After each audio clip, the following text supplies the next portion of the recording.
everyone, just a quick announcement before we get started. Anime America is celebrating its 10-year anniversary on October 2nd, 2017.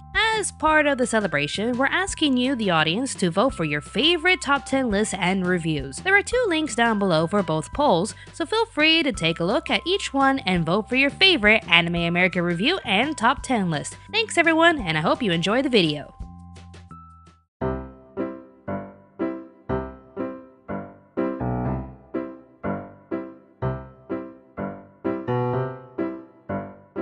Get ready for an unpopular opinion, but I actually like Netflix version of Death Note. Seriously? You actually like that movie? Yeah, what of it? Well, I got one thing to say to you. I liked it too. We can be best friends now. Best friends! Together forever, no matter how long.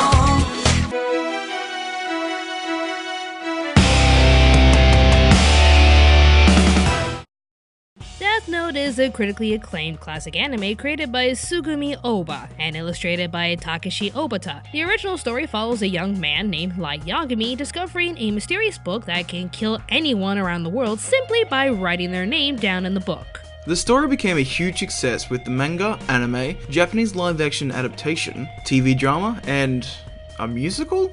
It was one of the most intriguing ideas to ever hit the world, as we question what can be defined as true justice. Numerous talks circulated around that America would one day make their own version of this iconic story. Even actor Zac Efron did his best to make the movie with him starring as Light, but his version and many other ideas never came into production until now. Production began in 2015 with Adam Wingard to direct. Even when this movie had to stop due to Warner Bros.' decision to produce less films, many studios did their best to try and purchase the right and let Wingard continue production. Netflix in the end won the bid, and filming took place on June 30th, 2016. With all the build-up and worrisome fans not sure what to think of it all, does this movie warrant all the hate it's getting? Let us find out as we review Netflix's version of Death Note. This version of Death Note takes place in Seattle, Washington, and centers around a high school student named Light Turner, played by Nat Wolff. Life is not fair for Light as he tries to stand up against bullies in his school, but when he gets beaten up, his principal only cares about the fact that Light helps other students cheat their tests in exchange for money. So instead of bringing justice to bully students, Light is the one who gets punished. It also doesn't help that his mother was killed in a hit and run, while the criminal responsible walks away freely. Feeling frustrated with the unfair world, a notebook appears out of nowhere next to Light, with the inscription, Death Note. During his detention, he examines the book more, only to come face to face with an actual death god named Ryuk, played by the one and only William Dafoe. Light, of course, has the appropriate response for any typical teenager, but more on that reaction later. Ryuk explains that the Death Note allows Light to kill any person he wants as long as he has a name and face. Light tests this out on the bully who punched him earlier, and we are then treated to one hell of a gruesome death. I really wasn't expecting how gory this movie would be, but damn, that was messy. Now with the Death Note in his hands, Light Turner plans to make the world a better place by eliminating all criminals of the world off the face of the earth, along with the girl he has a massive crush on named Mia Sutton, played by Margaret Qualley. However, when the deaths become too coincidental and devastatingly reaching over 400 deaths, a rogue detective decides to team up with Light's dad in order to track down the killer named L, played by Lakeith Stanfield. Well, with this adaptation on a classic anime series adored by thousands of fans, how does it compare to all of the other botched up adaptations? Honestly, we really can't understand all the hatred towards this film because it's really not that bad. Sure, it's not great and it has a lot of problems, but it's practically the best anime adaptation we have. Then again, that's not really saying much, though some would argue that Speed Racer is the best adaptation, but let us move forward. The most we're getting from the majority's criticism is that it's not like the original. Light would never do this, L would never do that, and it's ruining the original source material. First of all, the last statement can't be further from the truth because, and I'm quoting Hot Diggity Demon here, reboots and remakes don't warrant as much outrage as they seem to elicit because they don't and never can, impede your ability to enjoy the source material. Basically meaning you can still love the manga and anime even after watching the movie. Secondly, we are witnessing a transition of ideas. Adaptations can be a bit tricky depending on the fan base, so anime fans are quick to protect their favourite stories from adaptations, thinking any sort of production outside the creator's control is blasphemous. I can understand with some of the past movies and the changes made that only upset the fans more. Death Note, on the other hand, is a different level of adaptation. Also, it has just come to our attention that the director of this movie quit Twitter because of all the death threats he had been getting recently. To whoever sent him these threats, you know that only makes the entire anime community look really, really bad, right? Not that we don't have enough that makes us look bad to the general public, but seriously, death threats are never a solution to your problem. We're not supposed to see the same characters and story reenacted. We're being treated to an alternative narrative. What if the Death Note was placed in a world with a more vulnerable and emotional setup? What if it was dropped into a world far different in mentality and strengths compared to the logical society of Japan? You would get Netflix's interpretation of Death Note. So as we continue with this review, we are only going to judge it for what it is, rather than rate it as what others expected it to be based on the original source material. This isn't supposed to be a reenactment, but a reimagining. First of all, the story. It's the freaking same plot as Dragon Ball Evolution.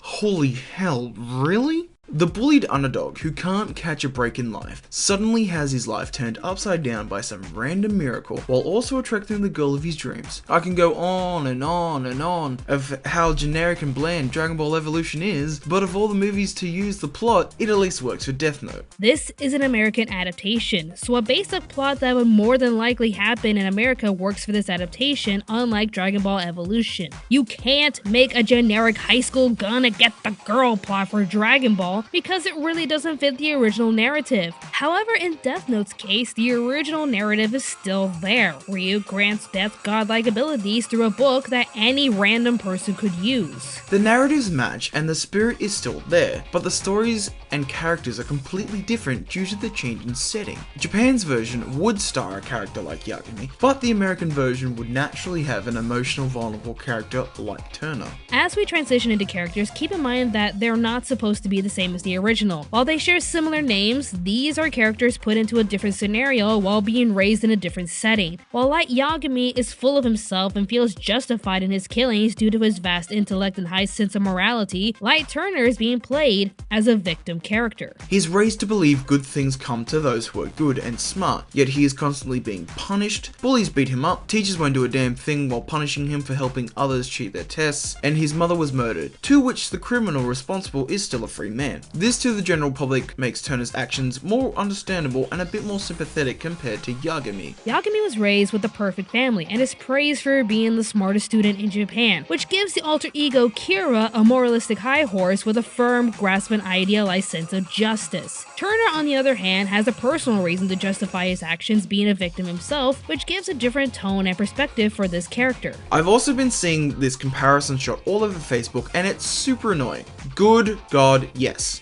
Yagami and Turner are different, but remember the context is key. The anime version has Light using the Death Note before he meets Ryuk, so while he is scared at first, he did expect something to happen since he's experiencing a supernatural phenomenon and has read all the rules. Turner, on the other hand, has just gotten the book, gets sent to detention, and BAM! There's a freak of nature trapped in the worm with me! Turner hasn't used the book yet and doesn't even know what it is, so of course he's gonna freak out. Okay? Have we gotten over that simple explanation?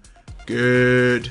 Let's move on. While the two may share slim similarities, the same cannot be said about Misa's reimagining with Miya. Misa Amane randomly comes across the second Death Note due to a random encounter, to which, being a big fan of Kira, she uses her intellects to find him and help him in his quest for justice. This then turns her from a competent character into a flighty fangirl that easily annoys a lot of fans. Miya, on the other hand, can be just as possessive, but for different reasons. She starts off as a typical dream girl, as she's a pretty cheerleader constantly being mistreated by the jocks in her school. Once Light grants her access to the Death Note through the typical "you're so pretty" trope, she finds new meaning in her once pointless existence. While Turner is a bit more careful with his choices and wants to make sure he doesn't kill any innocent civilians, Mia wants to kill anyone who could pose a threat to their mission. While this may upset a lot of people since the original Light had no trouble killing those who got in his way, this character transition only makes their black and white point of view gradient to the gray area. Mia feels alive and fulfilled now that she believes she is more than just a cheerleader. She can purge the world and kill guilty criminals, and she won't let Light's careful attitude get in the way of her justice. She's manipulative, cold-hearted, determined to do whatever it takes to make her life worthwhile. Ryuk seems to be the only character they didn't really change, but I believe he's more manipulative and despicable in this version. The anime's Ryuk seemed highly interested in what Light would do with the Death Note and helped him along the way to the very end. This version, however, just wanted anyone interesting to take the book and see who can do the most damage. He wants to test humanity's sense of justice, or even boredom, and witness what any person could do with the Death Note. He thinks by giving it to a bullied victim, it could gateway into a morally fueled killer, but becomes disappointed when Light starts to be careful. He was willing to let Mia take the book, as she seemed more willing to kill anyone compared to Light. So there's no sense of loyalty, just a bored death god wanting to find someone fun and give them godlike powers for his entertainment. This leads to more problems for Light to face, as he can't even trust the one who gave him this power. While Yagami couldn't necessarily trust Ryuk entirely, he was at least willing to go along with each plan he concocted, unlike the movie's version. And then we have L. He, like some of the others, has his own drastic changes, but they're split between good and bad. A lot of the character arguments revolve around his changes and desperate behavior towards the end, but while we see no problem with these changes, we're also not seeing a clear setup. He still keeps to the nature of being super analytical while devouring his sugar, but as his world begins to crumble around him, we see him transform from a confident, yet introverted genius into an emotional wreck running down the street waving a gun like a crazy man. Keeping in mind that the police are not 100% on board with his tactics, while the only person he ever cared for is put in serious danger. Not to mention that he is confident that Turner is Kira, but has no evidence to make an arrest, or even any power to stop him. With all that, we can understand his descent into madness, but it's not really shown clearly why he would react like this, when there's barely any amount of time focused on his past and behavior. Why would he react this way if we don't see any connection between him and Watari outside of the whole detective and butler relationship? We hear that Watari has always been there for L ever since he was born, but we don't really get a chance to see a father and son type of relationship that would cause L to react this way. From hearsay, we get that they have a past with each other, but other than Watari analyzing his sleep patterns, there's really nothing else to add to their relationship. If we put ourselves into his situation, we could sympathize and understand with the scenario, as we'd freak out over losing our own father figures. But being presented as a movie standpoint, there is no proper build-up that would cause L to react this way at all. So with all we've said, you probably think we love this movie and won't acknowledge any of the flaws. Not necessary, as we're only trying to be fair and look at all the good this movie provides. Does it have flaws though? Oh boy, yes. Obviously, the acting, mostly on Nat Wolff's part, is a bit bland. Even when we defend this scene and the context of the situation, it does seem like he's trying way too hard to overreact to the situation. I think it's very sad, actually. I only mention it because that would make you over 18, which means that if you were to beat me up, which I'm sure you could, it would technically be child abuse. Who says that? Perhaps the acting is awkward because the script is awkwardly written. I'm gonna assume you're still pretty raw by what you saw today at school, and that's keeping you from thinking before you speak. Again, who says this? Daddy Turner would obviously be upset over his naive son's attitude, but he's coming off as a psychiatrist rather than a tired cop. Also, the Death Note's rules were written to be a little too plot convenient. Certain things had to happen in order to get from point A to point B, but why not just have Mia rip some extra pages for her to use on Watari rather than use the burning page rule? Yeah, there's a rule that can cancel one name from the book as long as you can burn the page before the scheduled death, but it can only be done once? I'm not not even mad at the death cancellation, since the first draft of Death Note featured an eraser that could bring people back to life simply by erasing their names. I just hate the one-time use because it's way too convenient for the plot's sake. It reveals just how manipulative and cunning Mia really is, and it pushes L down the slippery slope. But there could have been a better way to make that happen. Like I said, Mia could have kept some pages for herself while keeping the burning pages rule, but for multiple uses, just so we can see more creative scenarios with how the Death Note holder can control other people temporarily. It would have opened more ideas and creative setups for future movies, but now we can't see it used ever again because it can only be used once. Well, gee, I wonder who you're gonna use it for. And also, as I've stated before, they do borrow this generic story from Dragon Ball Evolution. And while I did say that this generic high school story could work for this idea, the motivation of our characters is lost when Turner is doing all of this for weird reasons. Yes, he wants to cleanse the world and make it safe for innocent people, but he's only pushed to this conclusion when his twisted girlfriend gets involved. He loves her and wants to impress her, so they together use the Death Note and have hot steamy makeout sessions. This reminds me of the same elements that botched up the Wunsler from the Lorax movie. It wasn't the main character deciding things for himself that ultimately set the course for his new world, but rather an outside source is pushing him to do it. Yakami was the one always in control, and wouldn't think twice about killing innocent lives if they proved a threat to his operation. Turner, on the other hand, has to deal with his girlfriend wanting to do the same, but he's trying to be the voice of good, which ultimately damages the story. The movie frames these two as a sort of good cop, bad cop, when they're both doing horrible things with the Death Note.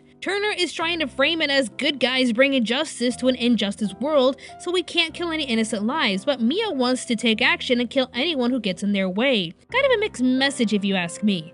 Light in both versions is not supposed to be the good guy, so why is this movie trying to frame him as a reasonable killer? That he's just a good guy with a psychotic girlfriend. You'd understand, right? Any holder of the Death Note will have blood on their hands. There's no coming out of it while justifying your actions. So why frame Turner as the good guy and Mia as the bad apple?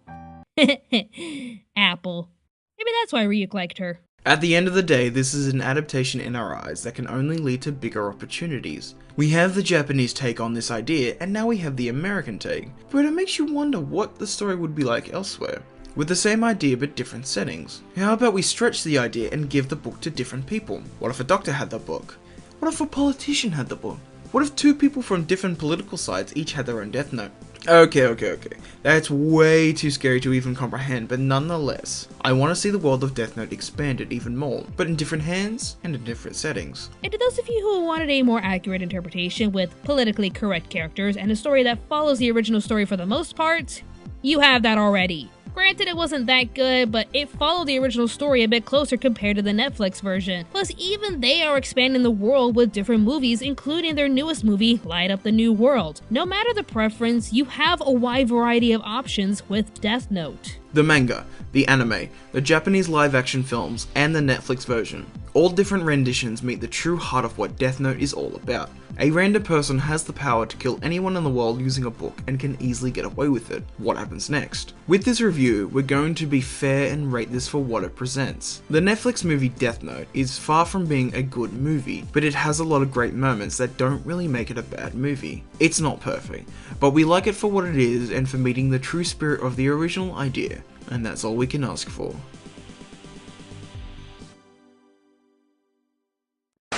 What's the matter, Kenny? Get out of the... Stop dying! I'm not responsible for all of these deaths, you know. I'm not gonna be labeled a murderer just because I'm rampantly pooing off of my... Oh. Let the bodies hit the floor. Let the bodies hit the floor. Let the bodies hit the floor.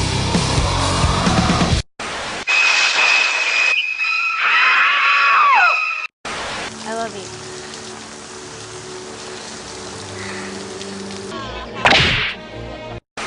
Man, it's so boring around here. I wish something terrible would happen and everyone would die. That would be great.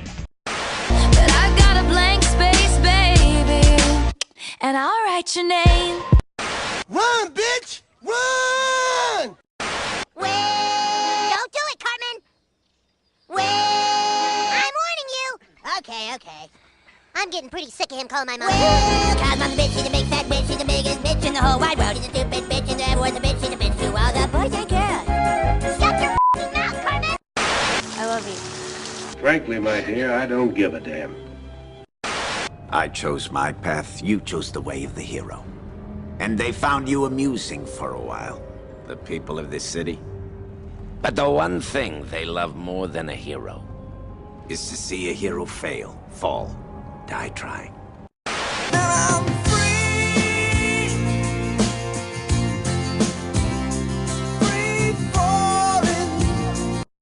Thanks everybody for watching our review. If you wish to keep up to date with Anime America events, be sure to follow us on Facebook, Twitter, Instagram, and even Tumblr. If you want to support this channel, be sure to click on the notification bell to keep up with our video uploads, as well as liking this video and sharing it on any social media platform you choose. If you wish to support us financially, we have a Patreon page with numerous rewards to fit your budget, as well as sell posters on Store Envy and t-shirts on Teespring. Don't forget to subscribe to Anime America for more awesome reviews and top 10 lists. We also have a sister channel called Pop Spectrum, where we review anything in pop culture. Thanks again for watching, and stay tuned to Anime America.